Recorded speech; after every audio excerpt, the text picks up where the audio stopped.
us. So they change it. Man. Yeah. This is bullshit. It is bullshit. We need to make our own game. Speaking of bullshit, guys, this is probably what's going to take us to the end of the show here. So, as we all predicted, Eureka, 4.25, as is Hildebred, by the way. I don't know if I mentioned that earlier. Really? Yeah, definitely. Wow, get the fuck out. Well, because the reasoning was what? That people don't do Hildebred until after Well, gee, I wonder the other why people content, don't so do we're just going to give it to you after the other content because now. it's a fucking piece of shit. All right, so anyway, this is what they told us about it. The content's going to be released as a series, and they will be continuing support through the patches.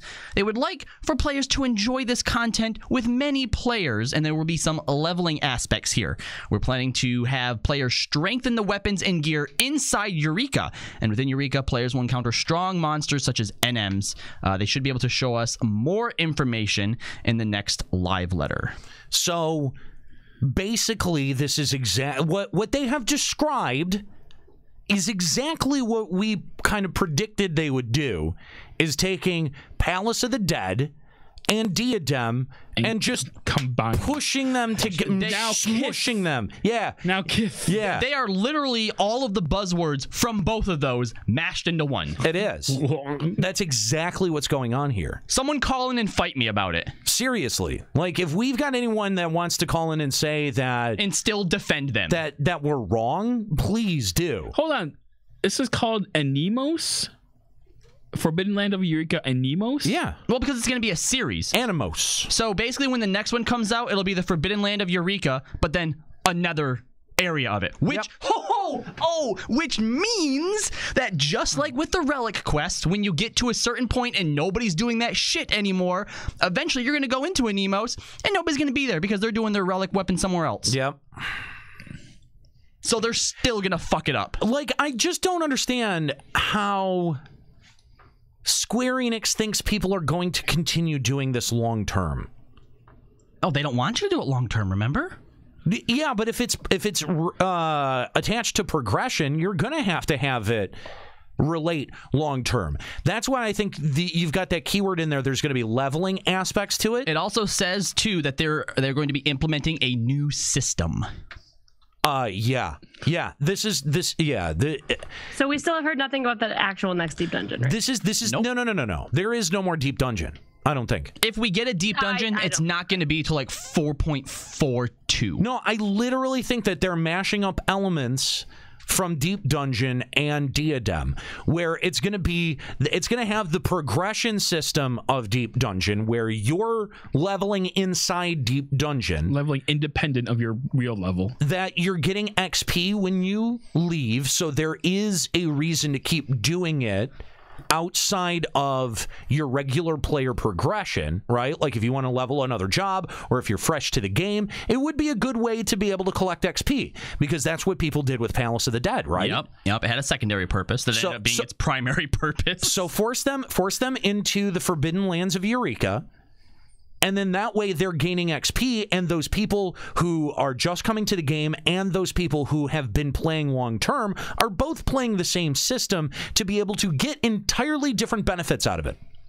And playing together, yay! That's exactly what they did with Palace of the Dead. That is to a T what Palace of the Dead was. Now you throw some randomized, randomly generated elements on top of it and put it into a small dungeon that counts up to 99. That is basically Palace of the Dead. So if you take that part, set that aside, and you take those other parts and you set that aside, and you apply it to this big event that Diadem was, that actually does solve a handful of problems that was intrinsic in Diadem, where once people stopped doing it, there was no reason for the greater community to keep doing it. Like once a party became difficult to put in there, then people stopped doing it, but they never quite did that with Palace of the Dead. Palace of the Dead, people were doing Palace of the Dead all the way throughout before. Now they still do Palace People of the still Dead. do it to level stuff. Yeah. Yeah. Palace of the Dead is Square Enix's Also, there's- one achievement. In this game. So they take what works on that smaller system and apply it to the bigger system. That incentive of leveling and taking multiple levels of experience and applying them to a common goal is going to be something that continues on throughout Eureka. I am almost 100% certain of this. Moxeth says, I don't think I'll enjoy Eureka if they allow you to access it before endgame. They also did say that there was stuff that they were going to wall out, but then again, we've also seen there is that hard wall out of the binding coil revisit. You know what I mean? So maybe they weren't necessarily talking about walling people out of Eureka. I don't think you can. I think Eureka has to be a bit more inclusive amongst all levels of play for it to be viable content. Okay, but for It's just that, like relic stuff and quests. I think why can't it be a casual end game? Like, why can't it be 70 plus? That would be silly for you to be able to go in at level 15 or 30. Like, Because they've already said it's basically going to have a leveling aspect to it. If they say that it's going to have a leveling aspect to it, it's much more likely that they're going to go with something like Palace of the Dead, where it has an independent level system, as opposed that. why wouldn't they just make their own deep dungeon to keep that and then do this different? Because I think I don't think that we're going to see much more Deep Dungeon. I think that they're taking what worked with Deep Dungeon and trying to apply it to a Diadem-like system. Then why would they call it Deep Dungeon Palace of the Dead instead of just calling it? Well, Palace of the because Dead? first Then of all, it's they- gonna be another Deep Dungeon. Well, the intention may have been there to continue it, but when you look at the spread of content, they also wanted Diadem to be successful and to have people continue to do it up until right now, and that's not happening. And it's very possible that either Yoshi P or some higher ups or someone says, we cannot have another piece of major content flop like Diadem did. Exactly. So they look at Palace of the Dead and like, well, people like that. So if we co-op Why this did they into, like it? Yeah. into a new system, it's guaranteed to work. And they might not be wrong. I think we may see another version of Palace of the Dead. It's not going to be here for a while. It's probably going to be pushed out a couple of patches, and I don't think much about it is going to change from our initial Palace of the Dead. I see them taking what works about Palace of the Dead, applying it to Eureka, and trying to make their biggest piece of potential content coming down the pike for this expansion work, as opposed to let's separate these two ideas and find out about what works about each one of them. Yeah. That's what it felt like in Heaven's Word, was that they took these two concepts and was like, we're going to put this one over here, we're going to put this one over here, and we're going to find out what works and what doesn't work about each of them. And now they're going to be mushing these two things together for Eureka, because again, that description right there hits on all of the selling points of both Diadem and Palace of the Dead. So I am doing some extrapolating here, but that's where I'm getting it from. So I also think Eureka's not going to be content for new players, because if you're going to access this, you're probably going to have to be in Doma, right? Which means you're going to have to be level 63, 65-ish or so to even get to that area, right? I hope so. Okay, so then you can I still... guess it depends. If that tower that leads up to the sky, I have been theorizing that it's another deep dungeon. If it, for whatever, leads to Eureka, then yeah, you have to be that level to get there. Okay, but to access Deep Dungeon, it's literally just an NPC and quarry mill. Yeah, so how hard would it be if they wanted to just put another NPC like that somewhere else in the world where noobs can get to it? But again, and if they're if they're putting on hold the idea or concept of Deep Dungeon until maybe a 4.4, right?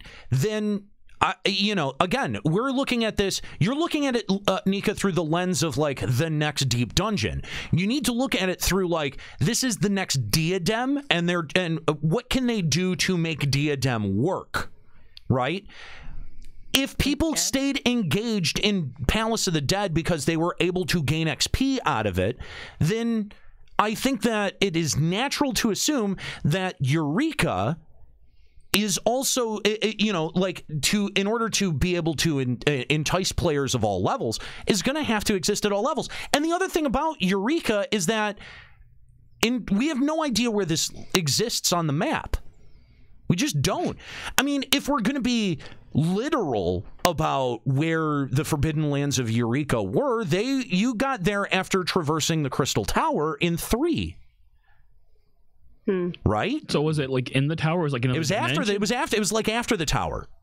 I think you got up to the tower, and that's where it transported you, was to the Forbidden Lands of Eureka. Like, just a whole brand new place. Man, you're asking me to remember Final Fantasy 3, and I don't remember that much about it. I never beat that one because I hated the fucking. But I do know that the Crystal Tower and the Forbidden Lands of Eureka are both out of FF3. So what if this isn't tied to Doma at all? I mean, you guys are kind of assuming that it's tied to Doma, and I understand that assumption, but I don't think we can assume that. That's fair. No, in fact, because we're getting the MSQ in the very first part of the patch, and then Eureka in the second patch, so there's nothing that says that it has to be in Doma. Right. That's fair. Now, the other thing that we did hear about during the live letter was that we were getting undersea explorations, which seemed to be your precursor to a Diadem-like system. Oh, my gosh. Because it's basically the exact same thing that air expeditions were. When I first saw this, when it said subaquatic voyages, I'm like, oh, that sounds cool. And when it says an expansion of the Free Company voyage system or whatever, I was just like, what the fuck are you doing? To me, that clinches that Eureka in some way is built off of the Diadem system. Oh my god. Okay. And I think, that does say, like, listen, if it's undersea voyages that you're going to be doing to map out the area to be able to go into, okay, that it is what it is, but that doesn't necessarily mean that it has to happen either in Alamigo or Doma. There's a lot of underwater places that you can map out and want to be mapped out. And so, yes, Forbidden Lands could be anywhere. It doesn't necessarily have to be underwater, although it could. Right? Right. Okay. Did anyone want more airship water missions? No. Submarine missions? But again, that was tied to Diadem, which makes me think that this is much more. They're repurposing shit. Yes, again. Exactly. This is Diadem. This is basically a third version of Diadem. Control C, Control V. Diadem 3.0 deepest dungeon. And where else would they take elements from? It's got to be from. Or they could just, create something new and original. Oh, wait. Yeah, that's less likely. Get the fuck out. All right. I'm trying to be optimistic. We've still got plenty more to go through here, and we're going to try to go through it really quickly. But